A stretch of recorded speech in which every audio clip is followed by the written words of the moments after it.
রাজধানীর পল্লবীতে ৮ বছরের শিশু রামিসাকে ধর্ষণের পর গলা কেটে হত্যার ঘটনায় দায়ের করা মামলায় রাষ্ট্র ও আসামি পক্ষের যুক্তিতর্কের শুনানি আজ।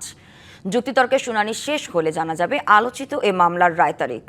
বেলা ১১টায় ঢাকা মহানগর শিশু সহিংসতা দমন ট্রাইব্যুনালের বিচারক মাসরুর সালেকিনের আদালতে এ শুনানি অনুষ্ঠিত হবে।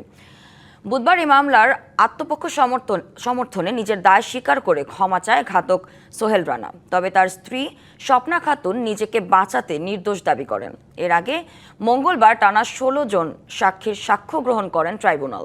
ওই দিন ভিকটিমের বাবা আব্দুল হান্নান মোল্লা ও মা পারভিন আক্তার সহ সাক্ষীদের জবানবন্দিতে ঘটনার লোমহর্ষক তথ্য উঠে আসে। এ মামলায় গত ১ জুন ঘাতক সোহেল রানা ও তার স্ত্রী স্বপ্নার বিরুদ্ধে চার্জ গঠন করে বিচার শুরুর আদেশ দেন ট্রাইব্যুনাল। এ সময় তাদের বিরুদ্ধে ধর্ষণ, হত্যা ও মরদেহ গুম করার মতো গুরুতর অভিযোগ আনা হয়। এর আগে গত ২৪শে মে রানা ও তার স্ত্রীর বিরুদ্ধে আদালতে অভিযোগপত্র দেন মামলার তদন্তকারী কর্মকর্তা পল্লবী থানার এসআই ওহিদুজ্জামান। ওই দিনই অভিযোগপত্র আমলে নেন ট্রাইব্যুনাল।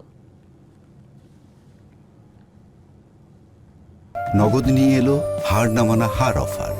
সর্বনিম্ন ১০,০০০ টাকা রেমিটেন্স নগদে পাঠালে থাকছে স্বর্ণের হার জেতার সুযোগ।